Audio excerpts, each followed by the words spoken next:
J'aurais pu créer n'importe quel business. J'ai choisi de créer ce qui me gardait en vie. La respiration, la nature, la plongée. C'est pas mon branding, c'est ma fondation. Voilà ce que tu m'as dit quand tu as parlé de ton business. Donc maintenant, toi, qu'est-ce qui a fait que tu as tout changé comme ça en fait? Je pense que j'ai vraiment eu un déclic justement après ces burn-out où ça a fait un peu table rase de tout ce que j'avais connu et je me suis dit, mais en fait, qu'est-ce qui me fait réellement vibrer? Et c'est vrai qu'il y a bien une chose, même quand j'étais pas bien, que j'ai continué de faire, c'était l'apnée. C'est quelque chose qui me ressourçait énormément, où j'avais aucune pensée parasite. Et à travers cette pratique, c'est vraiment là où j'ai eu le déclic de la respiration. Ça peut vous sembler paradoxal parce qu'on met en parenthèse le souffle, mais on réapprend vraiment à respirer de la bonne manière. Et puis, plus je le pratiquais, plus je prenais conscience au final de ce pouvoir. Et après, j'ai accompagné des gens parce qu'au final, je me suis formée comme instructrice, j'ai suivi une formation autour du souffle. Et c'est là où je me suis dit, mais en fait, une grande partie de la population respire mal et j'ai vraiment envie de pouvoir transmettre des outils à travers le souffle. Mais c'est quoi, en fait, le moment où tu as compris vraiment que tu pouvais pas continuer comme avant? Alors, ouais, vraiment, c'est ce moment où, justement, tu es en pause. J'ai eu un moment d'arrêt. Et c'est là où j'ai pu un peu prendre de la hauteur sur ma vie, sur mon métier. Et puis là, je me suis dit, mais en fait, je peux pas continuer de cette manière. Il faut que je trouve quelque chose qui ait du sens pour moi, que je puisse transmettre quelque chose, que je puisse aller aussi à la rencontre des gens, faire de l'accompagnement aussi également. Et puis, ouais, j'avais besoin de ça. J'avais besoin aussi de pouvoir créer mes journées comme je l'entendais, avec mes horaires, enfin mon planning. Et puis, ouais, ça prenait tout son sens tout d'un coup. Puis toi, c'est sur la respiration, sur l'ancrage que Exactement. C'est vraiment prendre conscience de ce souffle et qu'il soit fonctionnel.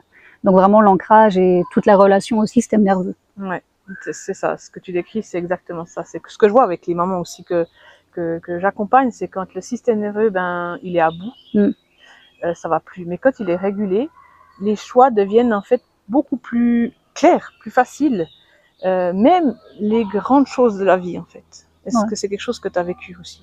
Ouais, c'est ça, exactement. Je pense que quand tu as réussi justement à réguler ce système nerveux, tu arrives à prendre un petit peu cette hauteur que tu n'as pas forcément dans la vie de tous les jours, où on est sans cesse sollicité, tout le temps, on a 1000 choses à faire, et puis c'est difficile de prendre un petit moment de pause, de faire un pas de côté et se dire, en fait, ce que je fais, est-ce que c'est vraiment ce que j'ai envie de faire? Puis toi, tu étais sûre de toi, puis tu as commencé aussi de te former. Donc, tu as quoi en fait comme formation?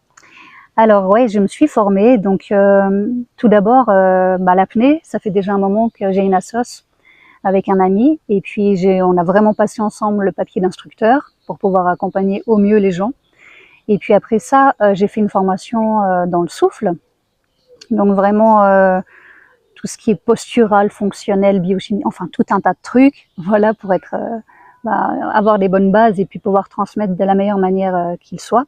Et j'ai également une formation de coaching. Je trouvais important, je trouve qu'on veut accompagner des gens, c'est d'avoir les bons outils pour pouvoir faire révéler le meilleur d'eux-mêmes, des personnes. C'est pas nous qui allons dire quoi faire, mais c'est vraiment, ça encore une fois, c'est à l'intérieur de vous, puis simplement quelqu'un qui vous aide un petit peu à faire émerger ces petites choses incroyables qu'on a au fond de nous. Et toi, est-ce que tu aurais pu créer tout ça depuis l'état dans lequel tu étais avant? Alors, aucunement, j'avais même pas l'idée que je pouvais mettre tout ça en place. Vraiment, j'avais la tête sous l'eau, on va dire. Donc, aucune perspective. Et donc, non, j'aurais pas pu imaginer ça du tout. Non, c'est clair. Maintenant, toi, quel message t'aurais à donner aux mamans qui nous regardent, donc d'enfants neuroatypiques, etc. C'est que s'il y a quelque chose qui vous parle, vous avez un rêve. Moi, je me dis, tout ce que je peux imaginer, ça peut être possible. Bien sûr, dans les limites de l'imaginable et du faisable. Il faut que ça soit mesurable, atteignable, enfin limité dans le temps. Mais vraiment, moi, j'aime à me dire, Vous pouvez imaginer quelque chose, il y a quelque chose qui vous fait vibrer, mais allez vers ça, vraiment, par petits pas, mais allez-y. Et puis, bah voilà, c'est vraiment quelque chose qui va apporter beaucoup pour vous, de la confiance, du plaisir, et puis d'être fier de soi. Ouais. Puis bah, t'es la preuve, hein. Donc ce que tu as vécu avec tes enfants, ça t'a pas brisé, ça t'a appris des choses que très peu de gens en fait comprennent. C'est vrai.